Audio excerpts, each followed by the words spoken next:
Hello dear students, I am Krishna Bhardwaj. तो this is my second video, किसमें जो most important MCQs 1000+ रहने वाले हैं रिगार्डिंग जो है एसएससी, जो आपका सीजीएल का होगा, सीएचएसएल का होगा, या फिर कोई भी स्टेट एग्जाम में जहां पे जनरल नॉलेज पूछा जाता है, जिसके अंदर हम जो डिस्कस कर रहे हैं पॉलिटी कर रहे हैं। वीडियो फर्स्ट आप देख लो जाके, पहला वीडियो आ चुका है जिसके अंदर हमने जो है 15 क्वेश्चंस को डिस्कस करा है पॉलिटी के अंदर। आज जो रहने वाला है आपका वीडियो, ये भी पॉलिटी के अंदर ही कुछ इंपॉर्टेंट क्वेश्चंस हम डिस्कस करेंगे। ठीक है, तो स्टार्ट करते हैं क्वेश्चन नंबर फर्स्ट। तो this is our question number first, that means continuation में क्वेश्चन नंबर 16 हो गया है बेटा। ठीक है, तो क्वेश्चन क्या बोलता है, which of the following statement regarding the constituent assembly are true. तो बोलते हैं संविधान सभा के रिगार्डिंग जो है कौन सा इनमें से जो स्टेटमेंट है वो सही है। पहला स्टेटमेंट क्या बोलता है, it was not based on adult franchise. बोलता है ये एडल्ट फ्रेंचाइज के बेसिस पर नहीं बनाया गया था। ठीक है, देन आप यहाँ पे हिंदी, जो बच्चे हिंदी मीडियम है हिंदी भी देख सकते हैं ना। तो व्यस्तक जो आपका क्या था, ये मतलब जो वोटिंग टाइप था, तो उसके बेसिस पे नहीं था। देन सेकंड ऑप्शन क्या बोलता है, it resulted from direct election. तो बोलता है ये जो है डायरेक्ट इलेक्शन से बनी थी संविधान सभा। देन थर्ड ऑप्शन बोलता है it was a multi party body. तो बहुत सारे पार्टीज का जो एक बॉडी था ये। फोर्थ है बेटा, it work through several committees. तो बोलता है बहुत सारे कमिटीज के द्वारा ये क्या किया जा रहा था, काम किया जा रहा था ना। इसके बहुत सारी समितियां थी, मतलब उनके माध्यम से ये काम करती थी। तो बोलता है कि इन सारे स्टेटमेंट में से क्या आपको सिलेक्ट करना है, सही है। किसके बारे में, कॉन्स्टिट्यूएंट असेंबली, संविधान सभा के बारे में। ठीक है, तो देखो आप, जैसे कि पहला क्या बोल रहा है, it was not based on adult franchise. तो पहला जो है वो क्या है, बिल्कुल सही है। मतलब ये एडल्ट फ्रेंचाइज के बेसिस पर नहीं बनी थी। एडल्ट फ्रेंचाइज का मतलब होता है क्या, कि जो एडल्ट्स हैं उन सभी को क्या था, वोट देने का अधिकार था। ऐसा तो नहीं था, यहां पे सभी लोगों को क्या है, वोट देने का अधिकार तो नहीं था। कैसे हुआ था संविधान सभा का गठन, हम देखते हैं कि प्रिंसली स्टेट, प्रोविंस स्टेट को अलग अलग सीट्स डिवीजन होता है ना। 296 सीट्स जो है वो प्रोविंसेस को थी, 93 प्रिंसली स्टेट्स को थी। उन सारी जगहों पे इलेक्शन नहीं हो रहा था, प्रोविंसेस में इलेक्शन हो रहा था, जो राज्य से आ रही थी, ब्रिटिश जो स्टेट्स थे वहां से जो लोग आ रहे थे। लेकिन वो इलेक्शन कैसा था, इनडायरेक्ट था, और उसमें भी वोट सब नहीं दे रहे थे। तो मतलब सारे वोट नहीं दे रहे हैं, तो कैसा है, एडल्ट फ्रेंचाइज नहीं है, इसको बोलते हैं लिमिटेड फ्रेंचाइज। कैसा फ्रेंचाइज था, लिमिटेड। तो पहला तो हमारे पास ये बोलता है सही हो गया, क्योंकि नॉट बोल रहा है। सेकंड बोलता है इट रिजल्टेड फ्रॉम आपका डायरेक्ट इलेक्शन। तो ये तो अभी मैंने आपको बताया कि डायरेक्ट इलेक्शन तो नहीं हुआ था। कैसा इलेक्शन था, इनडायरेक्ट इलेक्शन हुआ था। तो इसलिए ये भी क्या हो जाता है, गलत हो जाता है। तो पहला क्या है, सही है। अब ऑप्शन में आप देखो कि जहां पे एक है, ऐसे आंसर जल्दी निकालते हैं। जहां पे भी ऑप्शन में लिख रहा है ए ऑप्शन में 1 and 2, तो मतलब पहला और दूसरा बोल रहा है कि करेक्ट है। लेकिन हमारे पास 1 तो करेक्ट है, लेकिन 2 क्या आ गया, 2 यहां पे बोलता है it resulted from direct election, 2 क्या हो गया, गलत। तो मतलब बेटा ऐसा है कुछ कि ऑप्शन जो है 1 वाला होना चाहिए, तो 2 उसके साथ क्या है, इनकरेक्ट है। तो हमारे पास ऑप्शन ही गलत है सारे, मतलब सही ऑप्शन नहीं है इसमें। ठीक है, तो अगर आपको ऐसा कोई पेपर में आता है क्वेश्चन जिसके अंदर आपको लग रहा है क्या, कि जो ऑप्शन है वो क्या है आपके पास, गलत है, तो अगर आप उसको छोड़ देते हो तो बाद में जाके क्वेश्चन स्क्रैप हो जाता है, तो 1 नंबर आपको एक्स्ट्रा भी मिल जाता है। ठीक है, लेकिन अगर हम देखें, मतलब जो हमने पढ़ा है बेसिक्स, उसके आधार पर तो इसको सॉल्व कर देते हैं इन चारों ऑप्शन को एटलीस्ट। तो तीसरा ऑप्शन क्या बोलते हैं, बोलते हैं it was a multi party body. तो यहां पे कैसे बोलते हैं, मल्टी पार्टी बॉडी था, बहुत सारे पार्टीज ने पार्टिसिपेट किया था, बिल्कुल है ना। मुस्लिम लीग था, इंडियन नेशनल कांग्रेस था, कुछ और भी थे।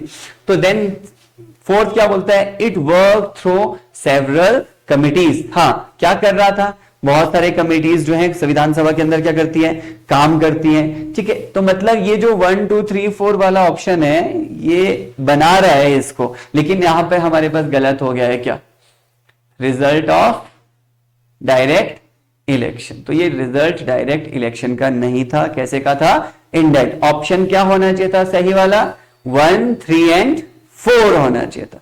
ठीक है, तो ये जो क्वेश्चन है उसका ऑप्शंस गलत हैं, पर इसका सही आंसर आप जब भी कहीं से प्रैक्टिस करते हो क्वेश्चन ऑनलाइन या किसी किताब से, तो अपने बेसिक नॉलेज को यूज करना है। दैट डजंट मीन कि उस किताब में जो आंसर दिया है वही ठीक होगा, ठीक है। तो ये चीज जो है इस क्वेश्चन से आपको समझ आ गई, ये प्रूफ कर रहा है, ठीक। ओके, सो नेक्स्ट, यहाँ पे आंसर इसका है हमारे पास जो है वो मतलब गलत दिया है। तो नेक्स्ट क्वेश्चन बोलता है आपका क्या, which one of the following made the Indian legislature bicameral. तो बेटा द्विसदनीय प्रणाली जो है इंडियन लेजिस्लेचर के अंदर पहली बार जो है कब आती है। इंडियन लेजिस्लेचर को वो बनाता है क्या, बाइकैमरल, मतलब दो सदन बनते हैं। तो किसके अंदर बनते हैं, बाइकैमरलिज्म कहां आता है, ABCD हम देखते हैं 1909 एक्ट में आता है, या 19 में, 35 या 47 में। तो आपने पढ़ा होगा 1919 का एक्ट, जिसमें बोलता है क्या, Montagu Chelmsford reform. Montagu Chelmsford reform में पहली बार इंडिया के अंदर क्या होता है, बाइकैमरलिज्म इंट्रोड्यूस किया जाता है। लेकिन यह भी ध्यान देना कि बाइकैमरलिज्म 1919 में सेंटर में आया था, स्टेट्स में नहीं आया था, ठीक है। तो यहां पे आंसर जो हो जाएगा आपका, दैट इज आपका 1919 बी जो है answer. Next question number 18, which of the following was not one of the feature of government of India Act 1935। तो बोलते हैं इन सब में से कौन सा जो है 1935 का क्या नहीं है, आपका फीचर नहीं है, ठीक है। तो यहां आपको देखना है कौन सी विशेषता नहीं है 1935 एक्ट की। पहला बोलता है प्रोविंशियल ऑटोनॉमी, एक एक करके ऑप्शन से ही सॉल्व करते हैं सीधा। प्रोविंशियल ऑटोनॉमी का मतलब क्या हुआ कि जो स्टेट थे ब्रिटिश राज के अंदर, है ना, प्रोविंसेस जो कि 11 थे आजादी से पहले तक, तो वो प्रोविंस ऑटोनॉमस हो गए थे, मतलब स्वतंत्र हो गए थे। तो बिल्कुल जो है 1935 के अंदर ऑटोनॉमी आई थी, ठीक है। तो ये फीचर है, हमें क्वेश्चन में पूछा है, नहीं छांटना है हमें जो नहीं है। देन ये आंसर तो नहीं हुआ क्योंकि ये तो है। देन बी क्या बोलता है, डायरकी ऑफ सेंटर। तो डायरकी क्या होती है बेटा, डायरकी होता है एक तरह का डुअल गवर्नमेंट सिस्टम। ये भी आपने देखा होगा कि 1919 के कानून में पहली बार डायरकी लाई जाती है। डायरकी मतलब dual government system, dual government system मतलब एक ही स्टेट के अंदर दो क्या कानून बनाने वाली व्यवस्था, उनको बोलते हैं डुअल गवर्नमेंट। जैसे कि गवर्नर स्टेट में भी कानून बना रहा था और साथ में जो उसके क्या लेजिस्लेटिव जो अलग से असेंबली था वो भी बना रहा था, गवर्नर और उसके एग्जीक्यूटिव भी बना रहे थे, है ना। तो आपने पढ़ा होगा रिजर्व सब्जेक्ट, ट्रांसफर सब्जेक्ट, ऐसा एक कॉन्सेप्ट कुछ। तो वो जो चीज हो रही थी स्टेट्स के अंदर वो 1919 में लाई गई थी पहली बार, कहां, स्टेट्स में। लेकिन 1935 में कहां आई थी, सेंटर में। तो दैट मींस ये जो बोल रहा है dyarchy of centre is correct. तो 1935 का ये फीचर है, इसलिए आंसर नहीं है। सी क्या बोलता है, बाइकैमरल लेजिस्लेचर। बाइकैमरल लेजिस्लेचर आया था 1935 में बोलते हैं। तो लेजिस्लेचर बाइकैमरल तो 1919 में आया, अभी हमने पहला क्वेश्चन पढ़ा, तो मतलब ये क्या हो गया, गलत। तो इसका मतलब आंसर क्या हो गया, सी। तो इस क्वेश्चन का आंसर जो है that is C. Okay, then next question है क्वेश्चन नंबर 19। क्या बोलता है, the inspiration of liberty, equality and fraternity was derived from. तो ये जो वर्ड आप देख रहे हो बेटा, लिबर्टी, इक्वालिटी, फ्रेटर्निटी वाला, ये वर्ड्स जो है बोलते हैं इसकी इंस्पिरेशन जो है हमने कहां से लिए। हमने अपने संविधान में ये जो चीजें हैं आपने प्रियम्बल में पढ़े होंगे, तो वो कहां से लिए हैं बोलते हैं, ठीक है। तो अलग अलग यहाँ पे रेवोल्यूशन है, अमेरिकन रेवोल्यूशन, फ्रेंच, रशियन और इनमें से कोई नहीं। तो आप पढ़ोगे जब, तो फ्रेंच रेवोल्यूशन जो हुआ था 1788-89 के टाइम पीरियड में, उसके बाद तो वहां पर आपको देखने को मिलेगा बेटा कि उसी रेवोल्यूशन 1788-89 में मेन चल रहा होता है ना, इससे पहले शुरू हो जाता है रेवोल्यूशन। तो इस टाइम में जो चीजें थी इंपॉर्टेंट वो तीन थी, ठीक है। तो वो तीन चीजें हमने ली हैं कहां से, फ्रेंच रेवोल्यूशन से। कौन सी, लिबर्टी, इक्वालिटी एंड फ्रेटर्निटी, ठीक है। तो आंसर जो है हमारे पास हो जाएगा B. Then next question number 20 question क्या बोलता है, in the beginning there were only 8 schedule in constitution. मतलब बेटा हमारे पास संविधान को दो तरह से देखते हैं, एक को बोलते हैं ओल्ड कॉन्स्टिट्यूशन, और वो ओल्ड कॉन्स्टिट्यूशन कौन सा है, जो संविधान 26 जनवरी 1950 के दिन था। तो on the day of commencement of constitution, जिस दिन संविधान लागू किया उस दिन के संविधान को बोलते हैं ओल्ड कॉन्स्टिट्यूशन। उसके बाद जो संविधान में बदलाव होते गए धीरे धीरे, उसको फिर हम न्यू बोल देते हैं कॉन्स्टिट्यूशन आज जो है।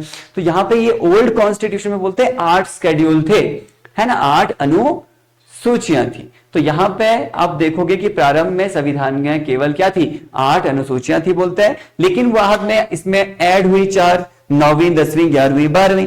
यहां पे ये क्वेश्चन पूछ रहा है कि 10वां जो शेड्यूल है इंडियन कॉन्स्टिट्यूशन का वो डील करता है किससे, मतलब जो 9वीं, 10वीं, 11वीं, 12वीं अनुसूची ऐड हुई थी उनमें से 10वीं अनुसूची किससे डील करती है, क्या बताती है वो। तो आप देखोगे कि वो बताती है किसके बारे में बेटा, that is defection, anti defection. ठीक है, दल बदल जो कानून था उसके बारे में ये बताती है, दल बदल के बारे में, मतलब कि दल बदल अगर कोई करेगा तो उसके ऊपर क्या एक्शन होगा, उसकी जो सदस्यता है वो कैसे खत्म की जाएगी, ये सब चीजें उसमें।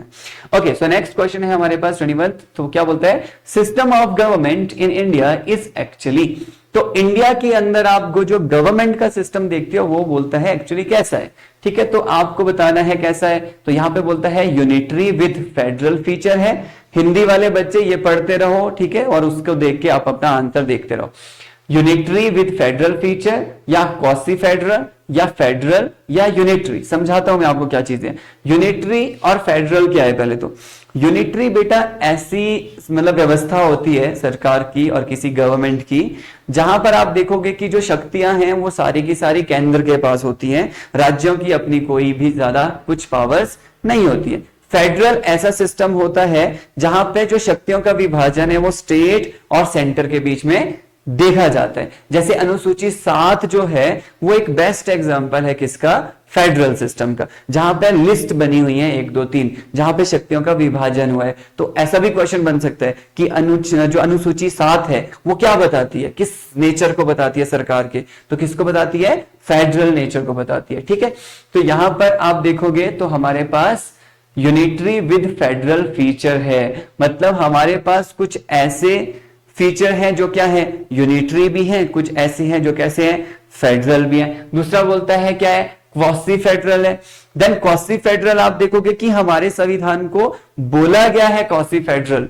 ठीक है, तो अलग अलग जो क्या थे, जो आपके जो एक तरह से विशेषज्ञ थे, जो जानकार थे किसके, ये लॉ के, ठीक है, पॉलिटिकल जो थिंकर्स थे, तो उनमें से किसने कहा है, पहला आपको क्वेश्चन है, कमेंट में मुझे बताना किसने जो है हमारे जो पॉलिटिकल सिस्टम है उसको क्वासी फेडरल टाइप बताया हुआ है। ठीक है, तो ये मुझे आप आंसर करके बताना। ओ 1 मिनट। ठीक है, तो यहां पर जो क्वेश्चन है इसमें आप देखोगे कि यूनिटरी भी है विद फेडरल फीचर है, तो ये आंसर इसका ए है बेटा। क्वासी फेडरल भी बोला जाता है लेकिन वो किसी एक के द्वारा बोला गया है, लेकिन जब उसका नेचर समझते हैं वो ऐसा ही है, यूनिटरी भी है और फेडरल भी है। ठीक है, ए इसका एग्जैक्ट आंसर रहने वाला है। देन क्वेश्चन नंबर 22, तो क्या बोलता है, the concept of welfare state is included in the constitution of India in, तो मतलब एक ऐसा कॉन्सेप्ट जो बात करता है किसकी, वेलफेयर स्टेट, मतलब कल्याणकारी राज्य की। तो कल्याणकारी राज्य का जो क्या है, जो कॉन्सेप्ट है, जो आपका अवधारणा है, वो बोलता है भारत के संविधान के अंदर कहां शामिल की गई, किसके द्वारा शामिल की गई। तो किसके द्वारा शामिल की गई इनमें से, तो आप देखोगे ये बोलता है 4th शेड्यूल के द्वारा। 4th शेड्यूल में तो क्या है हमारे पास, 4th शेड्यूल में तो हमारे पास डिवीजन ऑफ क्या है, सीट्स है, राज्यसभा के लिए जो सीट्स का डिवीजन है स्टेट्स के अंदर। Then directive principle of state policy, DPSP अगर आप पढ़ोगे जो कि भाग 4 है, वो आपको आर्टिकल 37 पढ़ोगे तो वो बोलेगा कि यहां पर क्या है, जो भी प्रावधान है इसके अंदर डायरेक्टिव प्रिंसिपल स्टेट पॉलिसी के अंदर, वो किसके लिए है, कैसे राज्य बनाने के लिए, कल्याणकारी राज्य बनाने के लिए, वेलफेयर स्टेट के लिए। ठीक है, तो मतलब इसका आंसर हो जाएगा डीपीएसपी। ओके, प्रियम्बल क्या बताता है फिर हमारा, ये आपको फिर एक सेकंड क्वेश्चन है, आप कमेंट में बताना कि जैसे डीपीएसपी बेटा उसके अंदर जो है कल्याणकारी राज्य की जो अवधारणा निहित है, वैसे ही प्रियम्बल के अंदर क्या चीज है, क्या बताता है प्रियम्बल हमारे संविधान के बारे में, आप कमेंट में बताना। नेक्स्ट क्वेश्चन नंबर जो है वो है आपका 23rd क्वेश्चन क्या बोलता है, in which year was part on fundamental duty included in the constitution by India, और मतलब इंडियन पार्लियामेंट। तो बोलता है कौन से साल में जो है फंडामेंटल ड्यूटी वाला भाग, पहले तो फंडामेंटल ड्यूटी का भाग कौन सा है, 4A है ना, directive principle of state policy के बाद 4A में आता है फंडामेंटल ड्यूटी, जिसके अंदर आप देखोगे जो आर्टिकल है वो 51 कैपिटल A आता है, और वो 51 कैपिटल A के अंदर क्लॉज आते हैं, कुछ 11 क्लॉजेज हैं अलग अलग जो बताते हैं फंडामेंटल ड्यूटी को। तो आपको ये पूछा गया है कि कौन से सन में, दैट मींस कोई तो ऐसा ईयर था जिस साल उसको ऐड किया, है ना। तो ये तो ईयर हो जाएगा कौन सा, 1976। अब आप क्वेश्चन एक और है आपको, तीसरा क्वेश्चन जो आप कमेंट में बताना, मुझे क्वेश्चन नंबर लिख के ही कमेंट में बताना 1 2 3 का answer.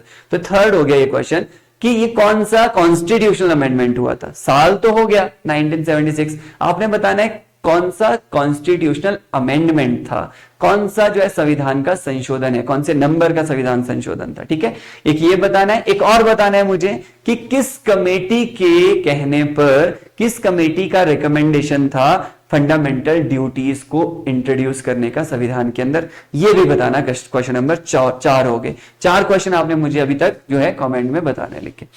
Okay, so next question, that is question number 24। Article 24 जो है बोलता है, article 24 of the Indian constitution prohibit employment of children in any factory below the age of. तो मतलब बेटा कितनी साल से नीचे के बच्चों को जो है क्या करता है, संविधान के अंदर का अनुच्छेद 24 जो है वो काम करने के लिए बच्चों को क्या करता है, प्रतिबंधित करता है। मतलब वो क्या लगाते हैं ऊपर, रिस्ट्रिक्शन लगाते हैं कि आप जो है इतनी साल से कम उम्र के बच्चों से काम फैक्ट्री में नहीं करवा सकते। तो कितने साल से कम उम्र के बच्चे बोलता है आर्टिकल 24, दैट इज 14, ठीक है, तो 14 साल। देन नेक्स्ट क्वेश्चन आता है 25th, in which year was passed the Congress resolution on fundamental right and national economic policies। तो यहां पे बोलता है बेटा कि कौन सा जो है इंडियन नेशनल कांग्रेस का अधिवेशन था, या कौन से साल जो इंडियन नेशनल कांग्रेस ने क्या करा, एक ऐसा रेजोल्यूशन पास करा जिसके अंदर पहली बार क्या है, फंडामेंटल राइट के बारे में जो है बात हुई थी, और साथ ही साथ में नेशनल इकोनॉमिक पॉलिसी की, इंडिया के लिए इकोनॉमिक जो पॉलिसीज कैसी होनी चाहिए, ये सब की बात हुई थी। तो मुझे बताना कौन सी साल में हुआ था ये अधिवेशन। ये मैं आपको बताता हूं, आप मुझे ये बताना कि इस अधिवेशन का प्रेसिडेंट कौन था, इस कांग्रेस अधिवेशन का प्रेसिडेंट कौन था, ठीक है। तो ये हुआ था बेटा 1931 में, ठीक है। तो आंसर इज 1931। बट आप मुझे कमेंट में फिर 5वां क्वेश्चन ये बताना है कि कौन इसका जो है प्रेसिडेंट था। ओके, सो नेक्स्ट क्वेश्चन जो है दैट इज आपका 26th, the right to education for all between 6 to 14। तो 6 से 14 साल के जो बच्चे हैं बोलते हैं उनको क्या है, राइट टू एजुकेशन है। तो ये इंक्लूड किया गया फंडामेंटल राइट के अंदर इंडियन कॉन्स्टिट्यूशन में, कौन से साल में। तो मतलब राइट टू एजुकेशन आर्टिकल आपने पढ़ा होगा 21 का, 21 कैपिटल ए, तो उसके अंदर है ये फंडामेंटल राइट, है ना, फ्री एजुकेशन का।